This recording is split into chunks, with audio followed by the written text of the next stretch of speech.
বাংলাদেশের অন্যতম বৃহত্তর ইসলামিক রাজনৈতিক দল বাংলাদেশ জামাতে ইসলামী, তাতে বাংলাদেশের কোনো মানুষের কোনো সন্দেহের অবকাশ নেই। এই জামাত ইসলামকে গত 14 বছর পর্যন্ত বাংলাদেশের স্বাধীনতা বিরোধী একটি অপশক্তি বাংলাদেশ আওয়ামী লীগ এবং এই আওয়ামী লীগের ফ্যাসিস্ট শেখ হাসিনা সরকার জুলুম নির্যাতন করে, অত্যাচার করে তাদের কার্যক্রম বন্ধ রেখেছে।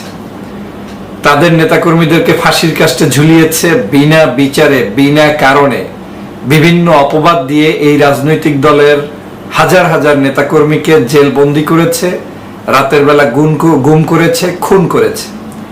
এমনকি তাদের পরিবারের নেতাকর্মী, আত্মীয় স্বজন, পাড়া প্রতিবেশী যারা এই জামাতের সাথে সম্পৃক্ত, তারা কেউ বাংলাদেশে গত 14 বছরে সুস্থ শরীরে ভালোভাবে চাকরি করে সামাজিকভাবে প্রতিষ্ঠিত হয়ে কেউ কোনো সুন্দর অবস্থানে নেই। এক কঠিন যুদ্ধের মধ্য থেকে এই দলটিকে অতিক্রম করতে হচ্ছে। এই দলটির কেন্দ্রীয় নেতা আমির ডাক্তার শফিকুর রহমান, এই দলের সেক্রেটারি মিয়া গোলাম পরোয়ার সাহেব সহ এই দলের নায়েবে আমির আল্লামা দেলোয়ার হোসেন সাইদি এবং আরো উচ্চ পর্যায়ের নেতাকর্মী সহ শত শত নেতাকর্মী এই মুহূর্তে জেলের মধ্যে বন্দী রয়েছে।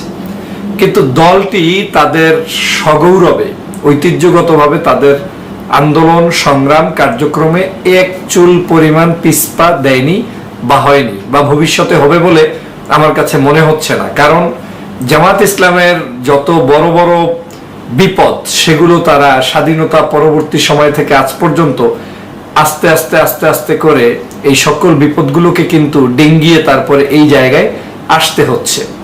তাদের সবচেয়ে বড় ক্রাইসিস ছিল এই জামাত ইসলামের উপরে তহমা দিয়ে বা তাদের উপরে অপবাদ দিয়ে আওয়ামী লীগ নামক এই দেশবিরোধী সংগঠনটি জামাত ইসলামকে দেশবিরোধী বানাতে চাওয়া এবং তাদের নেতাদেরকে কেন্দ্রীয় পর্যায়ের প্রায় 5 জন নেতাকে সম্ভবত ফাঁসির কাস্টে ঝুলিয়ে হত্যা করেছে, যেটা এই উপমহাদেশের রাজনৈতিক ইতিহাসে একটি বিভীষিকাময় অধ্যায় রচিত হয়েছে, একটি বীভৎস হত্যাকাণ্ড হয়েছে এবং রাজনৈতিক কিলিং হিসাবে আমি এটাকে মনে করি, যেটা জামাত ইসলামের জন্য চরমভাবে আজকের আওয়ামী লীগের পক্ষ থেকে জুলুম এবং নির্যাতনের একটি স্টিম রোলারের খণ্ড চিত্র হিসাবে আমি ধরে নিতে পারি।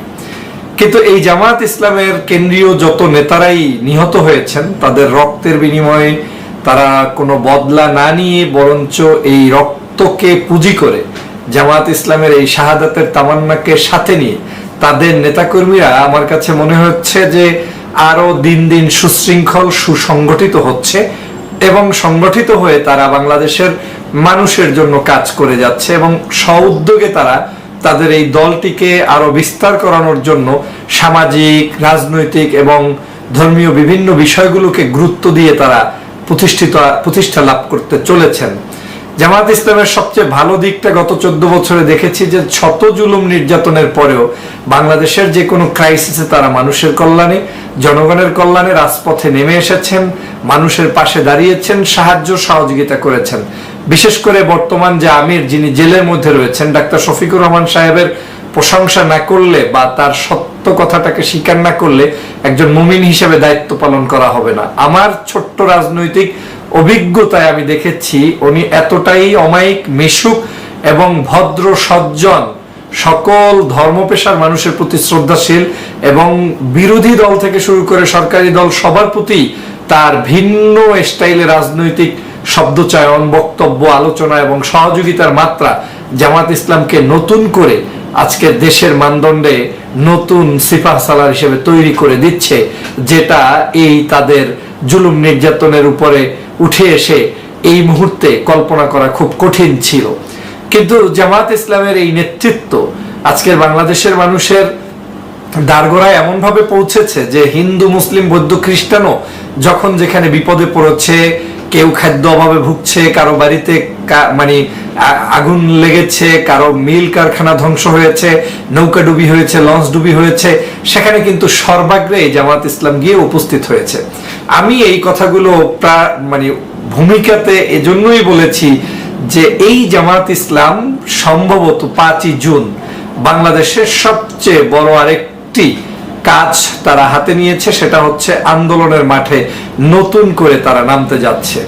আমি বিশ্বাস করি জামাত ইসলাম যে সুশৃঙ্খল দল, জামাত ইসলামের যে অ্যাক্টিভিটিস বাংলাদেশে চলমান রয়েছে, তারা এই ফ্যাসিস্ট শেখ হাসিনার এই সময়ে এত কষ্ট করে যেহেতু আজ পর্যন্ত টিকে আছে, এই 5ই জুনের তাদের আন্দোলন সংগ্রামটা এটাকে আরো শত শত হাজার গুণ শক্তিশালী করে বড় ধরনের একটা বিস্ফোরণ ঘটাবে, যেটা রাজনৈতিক ইতিহাসের জন্য সবচেয়ে শক্তিশালী একটি গণতান্ত্রিক বিস্ফোরণ হবে, যেখানে মানুষের মূল্যবোধ প্রতিষ্ঠার স্লোগান থাকবে, যেখানে মানুষ গণতন্ত্রের জন্য আন্দোলন করবে, যেখানে মানুষ সত্যিকার দেশের মানুষ এই ফ্যাসিস্ট শেখ হাসিনা থেকে মুক্তি পাওয়ার জন্য স্লোগান তুলবে, এবং সেটা সেই জামাত ইসলাম 5ই জুন কিন্তু সফলতার সাথে করবে বলে আমার বিশ্বাস, এবং তাদের সাথে সেই পরিমাণ লক্ষ লক্ষ লোকের সমাগম হবে বলে আমি বিশ্বাস করি।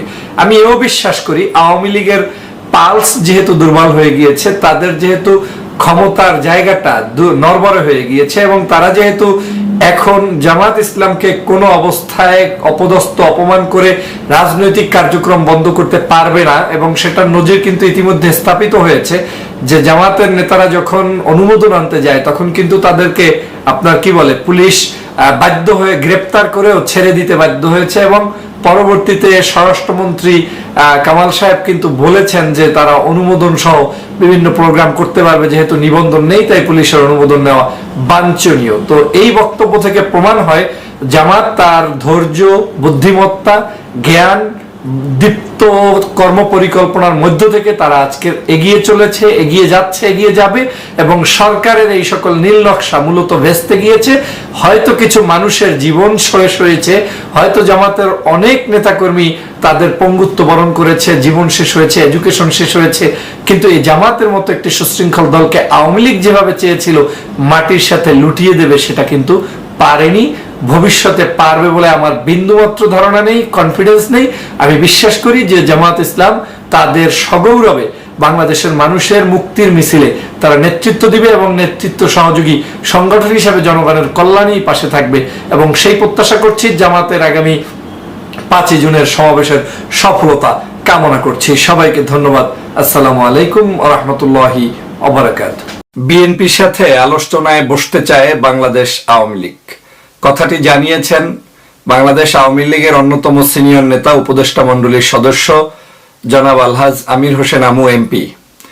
আজকের আমরা গত প্রায় 14 বছর পর্যন্ত শুনে এসেছি শেখ হাসিনার কাছ থেকে যে বিএনপি একটি অগণতান্ত্রিক দল, বিএনপির সাথে বসা যাবে না, বিএনপির সাথে বসলে তার নাকি পোড়া লাশের গন্ধ তিনি খুঁজে পান। এই রিসেন্টলি তিনি বিদেশে গিয়ে সাংবাদিকদের কাছে এ ধরনের মন্তব্য করে এসেছেন যে বিএনপি ছাড়া বাংলাদেশে কি আর কোনো দল নেই যাদেরকে নিয়ে রাজনীতি করা যাবে না? তার প্রশ্ন হচ্ছে বিএনপিটাকে সম্পূর্ণভাবে ধ্বংস করে দিয়ে তিনি যেভাবে হোক তার মতো করে এই সংসদকে, এই দেশকে, এই দেশের গণতন্ত্রকে ধ্বংস করে দিতে চায়। মূলত আমি বলতে চাই শেখ হাসিনা বিএনপি ছাড়া সত্যি আপনার কাছে কোনো গতি নেই, কারণ গত 14 বছর রাজনীতি করেছেন, সংসদের ভিতরে বিএনপি আপনাদের সাথে যেরকম থাকার কথা, সেই বিএনপি লাস্ট 2টো ইলেকশনে আপনারা দেখেছেন যে সংসদে নেই। 14 সালে তো একজনও ছিল না, কিন্তু সকাল সন্ধ্যা আপনারা এই বিএনপিকে নিয়েই গল্প করেছেন, কথা বলেছেন, শহীদ জিয়াকে নিয়ে গল্প করেছেন, খালেদা জিয়া নিয়ে গল্প করেছেন, তারেক রহমানকে নিয়ে বিভিন্ন বিষদগার ছড়িয়েছেন। তাহলে বাংলাদেশের বিরোধী দল যাদেরকে মনে করেন না, তাদেরকে নিয়ে আপনাদের এত চিন্তার কারণটা কি? আপনারা কেন আপনাদের বিরোধী দল, যেটা বানানো পোষ্য বিরোধী দল, আপনারা তাদেরকে নিয়ে কেন আপনি কথা বলেন না? এর অর্থই হচ্ছে BNP is a big fact. বাংলাদেশের জন্য, বাংলাদেশের মানুষের জন্য বিএনপি বহির্ভূত কোনো কাজ এদেশের জনগণ হতে দেয় না, হতে দিবে না। এদেশের জনগণের সাথে সম্পৃক্ত একটি নাম বাংলাদেশ জাতীয়তাবাদী দল। বন্ধুরা আমার, আপনারা জানেন যে বাংলাদেশের বর্তমান রাজনৈতিক পরিস্থিতিটা কোথায় গিয়ে দাঁড়িয়েছে। যখন বিএনপির সাথে এখন আমির হোসেন আমু এই প্রপোজাল দিয়েছে, বক্তব্য দিয়েছে, তখন আপনাকে ধরে নিতে হবে এই বক্তব্যটি স্বয়ং শেখ হাসিনার। এখন শেখ হাসিনা যেহেতু কথা ওলটপালট বলে ফেলেছে, এখন রাস্তায় লাইনে আসতে হলে তাকে একটু আগে করে তার চেয়ে আর একটু জুনিয়র নেতাদের মাধ্যমে প্রপোজালটা রাস্তায় বের করা শুরু করে দিয়েছে। আপনারা গত কয়েকদিন আগে দেখেছেন যে আইনমন্ত্রী আনিসুল হক মুখ ফসকে বলেছেন বলে দাবি করেছেন, তিনি বলেছেন যে প্রধানমন্ত্রী পদত্যাগ করছেন, একটি সরকার হবে, ছোট্ট সরকার, সেই সরকারের মধ্য দিয়ে একটি নির্বাচন হবে। তো এই যে বক্তব্যটা দেয়া, সেটা কোনো স্লিপ অফ টাং ছিল না।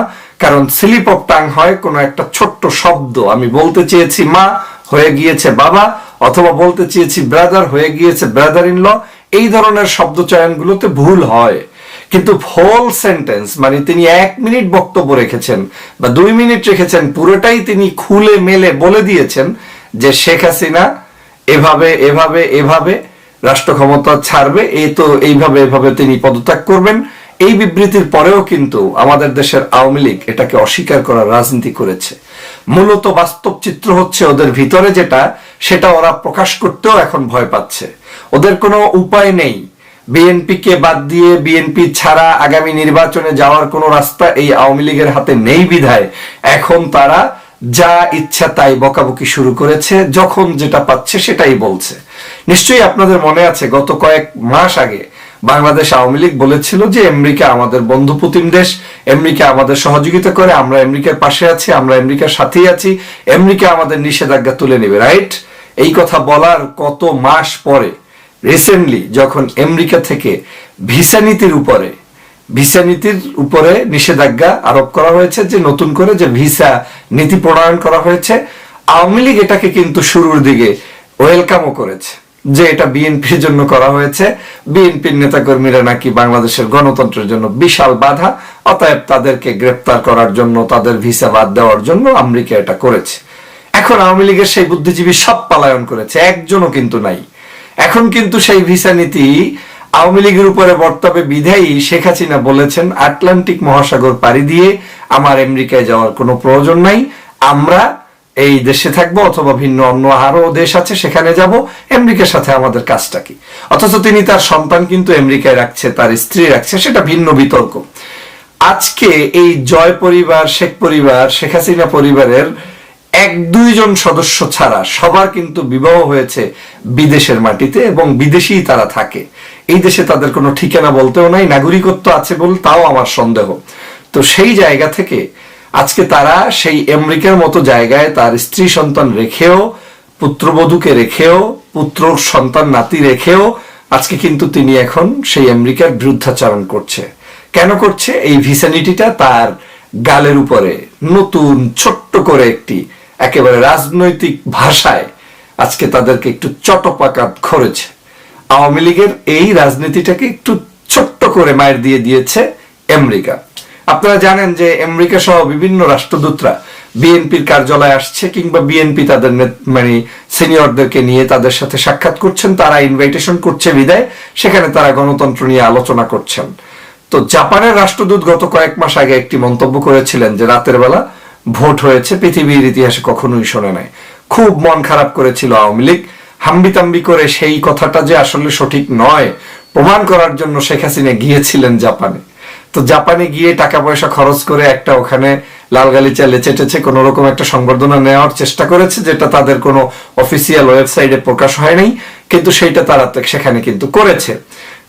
শেখ হাসিনাকে তারা দেখিয়েছে তারা বাংলাদেশের একজন প্রধানমন্ত্রী হিসাবে তাকে যতটুকু দরকার তারা এত কষ্ট করে গিয়েছে, সেই রিকোয়েস্টটা জাপান রক্ষা করেছে।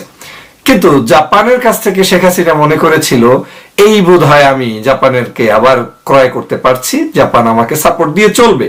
কিন্তু দেখেন, মাত্র নতুন যে অ্যাম্বাসেডর এসেছে বাংলাদেশ, সেই অ্যাম্বাসেডর এসেই বিএনপির কার্যালয়ে বৈঠক শুরু, গণতন্ত্র নির্বাচন কিভাবে হবে সেটার জন্য তিনি নির্বাচন কমিশনে দৌড়ঝাঁপ করা শুরু করেছেন, এবং তার এই দৌড়ঝাঁপের কারণে বিরক্তভাজন হয়ে আওয়ামী লীগেরই এখন কিন্তু সেই স্বরাষ্ট্র প্রতিমন্ত্রী শাহরিয়ার আলম তিনি কিন্তু বিবৃতি দিয়ে বলছেন যে এ ধরনের যারা করবে, কি বলে, বাংলাদেশের বিদেশি আইন ভঙ্গ করবে, বিশেষ করে মানে এম্বাসির ক্ষেত্রে যে আইন রয়েছে, অ্যাম্বাসেডরদের জন্য যে ল রয়েছে, সেটা যারা মানে ধ্বংস করবে বা সেটার বিরুদ্ধে যারা কাজ করবে তাদের বিরুদ্ধে ওরা অ্যাকশন নেবে। এই কথা বলেছে, কিন্তু অ্যাকশন কি আদৌ ওরা নিতে পারবে? ওরা তো অ্যাকশন নিতে চেয়েছিল, গত কয়েকদিন আগে গাড়ির ফ্ল্যাগ উড়িয়ে দিবে, গাড়িতে নিরাপত্তা দিতে পারবে না, এই করবে সেই করবে। নিরাপত্তা বিধান এখন দিতে বাধ্য হচ্ছেন না? এখন তো নিরাপত্তা বিধানের জন্য স্পেশাল সিকিউরিটি আবার দিচ্ছেন, 4টা রাষ্ট্রকে সেটা জানিয়ে দিয়েছেন না?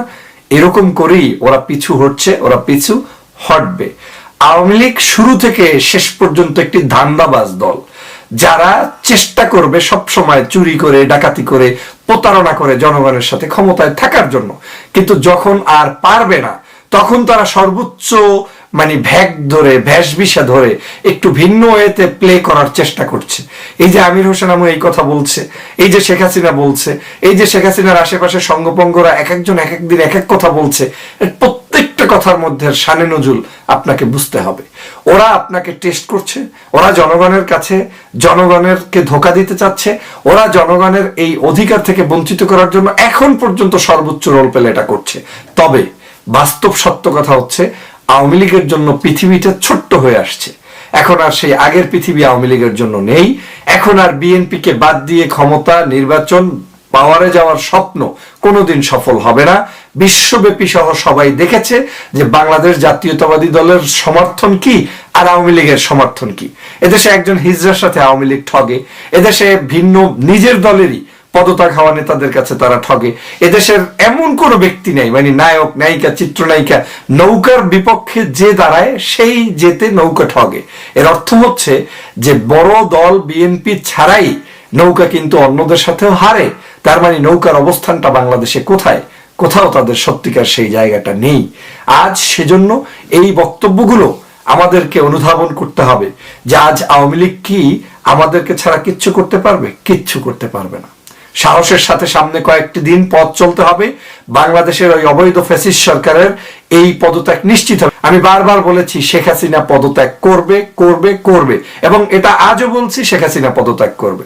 আমি সেদিনও জোর গলায় বলেছি শেখ হাসিনা পদত্যাগ করবে এবং করবে, অবশ্যই করবে। আমি সেদিনও বলেছি তারেক রহমান বাংলাদেশে এসে রাজনীতি করবে, নির্বাচন করবে, এবং সেটা অবশ্যই অপেক্ষা করেন, সেটা প্রতিষ্ঠিত হবে। আমি এভাবে করে প্রত্যেকটি জায়গায় যেটা যেটা বলেছি, আপনারা শুধু অপেক্ষা করেন। আওয়ামী লীগ এতদিন বলেছে বিএনপির সাথে বসতেই পারবে না, সেই আওয়ামী লীগ এখন বিএনপির সাথে বসার জন্য প্রপোজাল দিচ্ছে। That means they want to sit down together with us. এই জায়গায় তারা এখন আমাদের সাথে বসতে চায়। Without BNP they can't call a election, without BNP they can't run Bangladesh, without BNP they can't do anythings in Bangladesh.